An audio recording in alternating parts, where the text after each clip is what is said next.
Hi guys, it's Rachel at WTI, and I want to talk about this really cute small Lego set that I have here.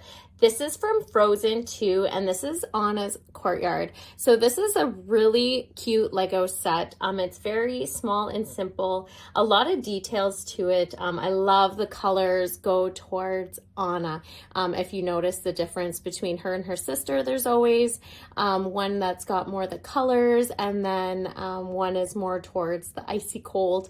But this is beautiful. It's got these beautiful teals and burgundies on it. It also comes with the diamond dress Anna. So this is really cute. You can actually take it apart, open it up, and you have Anna. And if you want to close it back up, it's super cute. It all comes in pieces and goes into this cute little diamond, which is the bottom of her dress.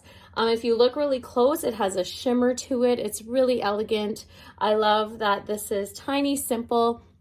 Bring it wherever you want to go, really. You can travel with it, or you can have it, as I have, my daughter has it on display in her little Lego town that she has built, which is super cute. I absolutely love the Frozen movie, so this is a great addition to our Lego sets, but that's just my point of view.